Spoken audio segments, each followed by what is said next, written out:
भारत में कोरोना के मामले आए दिन बढ़ते ही जा रहे हैं और सरकार की तरफ से देश की जनता को इस कोरोना बीमारी से बचने के लिए कई हिदायतें दी जा रही हैं। पर वहीं इन हिदायतों की अवहेलना करने में भी कुछ लोग पीछे नहीं हट रहे। आपको बता दें कि पठानकोट के माधोपुर में हजारों की तादाद में प्रवासी मजदूर पहुंच चुके हैं, जिन्हें जम्मू के ठेकेदारों ने काम करने के लिए बुलाया है। पर जम्मू प्रशासन इन्हें अब जम्मू में प्रवेश नहीं करने दे रहा, जिसके बाद माधोपुर में स्थिति भयंकर होती जा रही है। मुझे 5 दिन हो गए यहाँ पे पड़े जी। बच्चे भी देखो कैसे कैसे हाल हो रहे हैं बच्चे के जी। ये प्रवासी मजदूर पिछले कई दिनों से माधोपुर में फंसे हुए हैं, जो ना तो सोशल डिस्टेंसिंग का पालन कर रहे हैं और ना ही कुछ लोगों ने मास्क पहने हुए हैं, जो कि एक गहन चिंता का विषय है। कोई सुविधा नहीं, छोटे छोटे बच्चे भूख से बेखौफ मरे।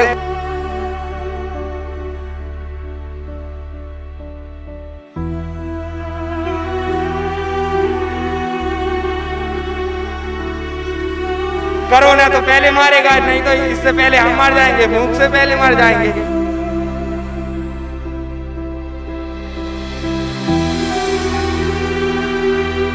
पंजाब के मुख्यमंत्री कैप्टन अमरिंदर सिंह की तरफ से जिलों के प्रशासन को हिदायत दी गई है कि पंजाब में आने वाले हर एक व्यक्ति का कोरोना टेस्ट होना चाहिए और साथ ही साथ हर एक आदमी के फोन में कोवा ऐप इंस्टॉल होना चाहिए। मगर क्या इन हजारों प्रवासी मजदूरों के कोरोना टेस्ट लिए गए हैं या फिर इन सभी ने कोवा ऐप को डाउनलोड किया है? और अगर नहीं तो इसका जिम्मेदार कौन है? वह जो इन निर्देशों की पालना नहीं कर रहे, या फिर खुद सरकार, जिनकी आंखों में धूल झोंककर ये प्रवासी मजदूर माधोपुर पंजाब में पहुंच गए। वहीं अगर हम इंसानियत की बात करें तो माधोपुर में फंसे प्रवासी मजदूरों की हालत को देखकर ये कहना तो दो राय नहीं होगा कि सरकार व प्रशासन में इंसानियत नाम की चीज मर चुकी है।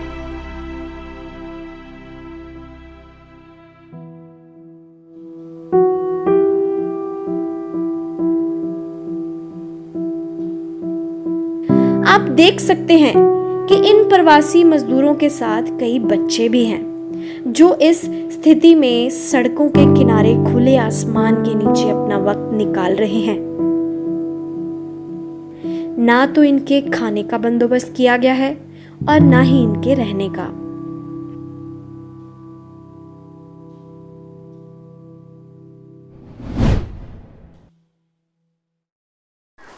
नमस्कार, मैं हूं नीरज ठाकुर और आप देख रहे हैं KRT न्यूज़। मैं आज आपको माधोपुर और JNK और पंजाब के बिल्कुल बॉर्डर पर लेके आया हूं। आज जो मैं आपको खबर बताने वाला हूं, दिखाने वाला हूं, वो आपको अचंभित कर देगी और आपको सोचने पे भी मजबूर कर देगी प्रशासन की कार्रवाई को लेकर। मैं आपको बता देना चाहता हूं कि यहाँ पे इस माधोपुर पे कम से कम 50 बसें यूपी, बिहार और झारखंड से आई हैं, जिनमें से कम 3000 प्रवासी मजदूर जो है वो माधोपुर में किसी काम के लिए तलाश में यहाँ पे इंतज़ार कर रहे हैं। हम इनसे बात करेंगे और जानेंगे कि वो इतनी तादाद में जो है। और सबसे बड़ी बात, एक और चीज़ मैं आपको बता दूं कि ये जो प्रवासी मजदूर आए हैं, ये पंजाब को क्रॉस करके आए हैं। पंजाब को नहीं, 3 स्टेट्स को क्रॉस करके माधोपुर में पहुँचे हैं। और इन प्रवासी मजदूरों से जब हमने बात की है तो उन्होंने ये बताया कि ना तो इनका कभी कहीं रास्ते में कोई टेस्ट हुआ है, ना ही इनको किसी ने रोका है। इतनी लापरवाही प्रशासन की, सरकार की इतनी लापरवाही कि 3000 की तादाद में प्रवासी मजदूर आज माधोपुर के बॉर्डर पे दर-दर की ठोकरें खाने को मजबूर है। मैं आपको बता देना चाहता हूँ कि यहाँ पे ना तो कोई प्रशासन का बंदा दिखाई दिया है, ना ही कोई अधिकारी, ना ही कोई पुलिस का, और ना ही यहाँ पे जो प्रवासी मजदूर आए हैं उनकी तरफ से कोई सोशल डिस्टेंसिंग का वो रखा गया, ना ही उन्होंने कोई मास्क पहना है। ये पंजाब के लिए बहुत ही दुख की बात है और पंजाब सरकार को इसके ऊपर सोचना चाहिए कि 3 राज्यों को क्रॉस करके 3000 प्रवासी मजदूर पठानकोट, माधोपुर में पहुंच जाते हैं और प्रशासन की तरफ से उनका एक बार भी कोई भी टेस्ट नहीं किया जाता। और दूसरी तरफ सरकार कोरोना की दुहाई दे रही है, हर किसी को मास्क पहनने के लिए प्रेरित किया जा रहा है, हर किसी को सोशल डिस्टेंस रखने को प्रेरित किया जा रहा है, मजबूर किया जा रहा है। पर क्या जब ये प्रवासी मजदूर यहाँ पे झुंड बना के खड़े हैं, पूरे कोई उनको सोशल डिस्टेंसिंग का उन्होंने कोई ध्यान नहीं रखा, किसी ने कोई मास्क नहीं पहना, क्या प्रशासन को चाहिए कि इस तरफ आके इनके ऊपर ध्यान दे और जो कोरोना महामारी फैल रही है उसको फैलने से रोका जाए, ताकि जो वो दावे कर रही है प्रशासन या सरकार जो दावे कर रहा है वो दावे जो है वो सही साबित हो। हम प्रवासी मजदूरों से बात भी करेंगे और जानेंगे कि वो यहाँ पे किसके द्वारा आए हैं और कहाँ जाना चाहते हैं। ये आप कहाँ से आए हैं? सीतापुर से। सीतापुर से जी। आप यहाँ पे किसी काम की तलाश में आए या किसी ठेकेदार ने आपको बुलाया? हम बस लेकर आए हैं, बस के ड्राइवर हैं। आप इतनी सवारियां लेके आए हो, 3 राज्य आप 4 राज्य को क्रॉस करके आए हो, क्या आपको प्रशासन की तरफ से या किसी सरकार की तरफ से कोई नुमाइंदे ने आपको रोक के आपका टेस्ट वगैरह कुछ नहीं लिया? कोई कभी नहीं लिया है, हमने हर प्रांत का टेस्ट कटाया है, हरियाणा का भी और पंजाब का भी, और कोई हमको टेस्ट नहीं किया है। आपकी बस में कितनी सवारियां बैठी थी? सवारी 32 है हमारे बस में। और कितने सीटेड बस है आपकी? शायद 52 है शायद। 52 सीटर बस में 32 सवारियां बैठी हैं। प्रशासन आंखें मूंद के क्यों बैठा है? प्रशासन इस चीज़ को क्यों नहीं देख रहा कि अगर इतना एक बस में एक तरफ से सरकार की तरफ से हिदायतें दी जा रही हैं कि ट्रांसपोर्टेशंस में अगर कोई प्राइवेट व्हीकल में जा रहा है तो 2 से 3 से ज़्यादा सवारियां उसमें नहीं होनी चाहिए ड्राइवर के साथ, एक ड्राइवर और 2 बंदे।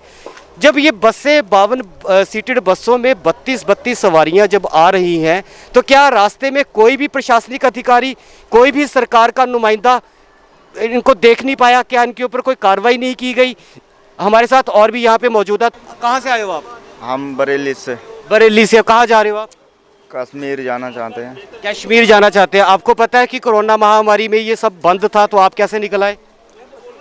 पता नहीं था ना मुझे, लॉकडाउन लगा ये 3 दिन का, मुझे पता नहीं था। आपको इस चीज़ का पता नहीं था कि लॉकडाउन लगा हुआ है, वहाँ पे दूसरे राज्य में आप एंट्री नहीं कर सकते? मुझे पता नहीं था, चले आए थे हम, अकेले आए और घर वाले आए ही नहीं। कौन लेके आया आपको? ठेकेदार। कौन सा ठेकेदार लेके आया? हनीश। अनिश। कहाँ से है वो ठेकेदार आपके? फरीदपुर बरेली जिला का। क्या बोल के आए थे ठेकेदार ने आपको, क्या बोल के यहाँ लेके आए आपको साथ? काम दिलाने के चक्कर में। तो क्या ठेकेदार को पता नहीं था कि लॉकडाउन में कहीं भी आ जा नहीं सकते? मुझे पता नहीं था ना। ये ठेकेदार मिलीभगत के साथ कर रहा है ये सब कुछ, प्रशासनिक या सरकार की मिलीभगत। आप देख सकते हैं यहाँ पे छोटे छोटे बच्चे, ना कोई मास्क ना कोई सोशल डिस्टेंस का यहाँ पे रखा गया ख्याल, और ना ही इनको शायद खाने के लिए भी बहुत ज़्यादा मुश्किलें आ रही हैं यहाँ पे। आप बताइए कि आप कहाँ से हो? सर हम मुजफ्फरनगर से हैं। मुजफ्फरनगर से। आपको यहाँ पे कोई ठेकेदार लेके आए या फिर अपनी मर्जी से आए हैं? आपको हमको तो यहाँ पे मालिक ही लेके आया है जी, मालिक ही लेके आया है जी हमको तो यहाँ पे। कौन से मालिक, किस काम के लिए लेके आए? कहाँ से है वो आपके मालिक? हम वो कश्मीर से है जी, तो उन्होंने बोल के लेके आए कि आपको वहाँ पे जाते हुए काम मिलेगा, आपको कोई दिक्कत नहीं होगी उधर। तो आपको नहीं पता था कि लॉकडाउन लगा, आप दूसरे राज्य में एंट्री नहीं कर सकते, आप जा नहीं सकते? सर हमको ये पता होता तो हम यहाँ इतना बड़ा कदम ही नहीं उठाते, हम सीधे अपने घर पे रहते। तो अभी नेक्स्ट क्या प्लान है आपका? हमारा प्लान तो यार क्या, तो हमको वहाँ पे भिजवाओ काम पे, क्या मैं अपने घर पे जाना चाहिए। तो आपके ठेकेदार से बात हुई है? ठेकेदार तो कह रहा है आज नहीं तो कल, आज नहीं तो कल, वैसे ही चल रहा है काम। वैसे आप कितने दिन से हो यहाँ पे, कितने दिन से? हमको जी 5 दिन हो गए यहाँ पे पड़े पड़े जी। बच्चे भी देखो कैसे कैसे हाल हो रहे बच्चे के जी। आपका खाने का रहने का बंदोबस्त ठेकेदार की तरफ से किया गया? सर अपने आप ही खा पी रहे, जो अपनी जेब में पैसा था सब खत्म हो चुका है, अब बच्चे भी नंगे फिर रहे हैं।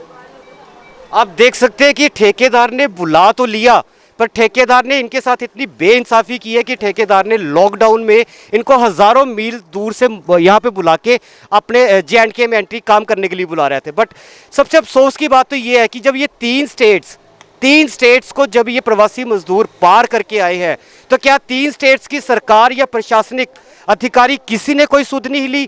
क्या किसी ने कोई टेस्ट करने का नहीं सोचा? एक तरफ तो सरकार खुले दावे कर रही है कि कोरोना बहुत फैल रहा है, कोरोना से बचाव करो, कोरोना से बचाव करो। अगर इस ढंग से चलेगा तो क्या कोरोना से बचाव हो पाएगा? सर 3 दिन हो गए यहाँ पर आए, कोई सुविधा नहीं। छोटे छोटे बच्चे हैं, भूख से बेफौल मर रहे। पीछे 5 स्टेट से आए, वहाँ पर हमें रोका नहीं गया, यहाँ पर रोक रहे, बोल रहे अब आपको जाने नहीं दिया जाएगा। कोरोना तो पहले मारेगा, नहीं तो इससे पहले हम मर जाएंगे, भूख से पहले मर जाएंगे। बताओ सर हम क्या करें। आज ब्रेड भी दुकान वाले इतनी महंगी चीज़ दे रहे हैं, हम ब्रेड खा के गुजारा कर रहे हैं। बताओ पानी पी रहे हैं सर। 5 दिन हो गया सर यहाँ पर भूखे मरते मरते, पता ही नहीं। छोटे छोटे बच्चे रो रहे हैं, दूध के लिए पैसे नहीं है बच्चों के पास। अगर हमें वहीं रोक दिया जाता तो हम नहीं आते। अब बोलते हैं स्क्रीन कराओ, ये ले आओ, वो ले आओ। हम तो ले आते हैं। अब बताओ कहाँ करवाना है टेस्ट, तो वहाँ जाते हैं। छोटे छोटे बच्चे हैं, बसों के नीचे सोने को मजबूर है, खाने को इनको नहीं मिल रहा। और अगर ये पठानकोट में भी पहुंच गए हैं तो पठानकोट प्रशासन की तरफ से भी इनकी कोई भी सुध नहीं ली जा रही। मैं आपको दिखा देना चाहता हूं कि इन्होंने कैसे अपने खाने के लिए चूल्हे खुद बनाए हैं और यहाँ पे बनाने का सिस्टम उन्होंने खुद रखा है। और छोटे छोटे बच्चे आप देख सकते हैं कि कैसे मजबूर है यहाँ पे।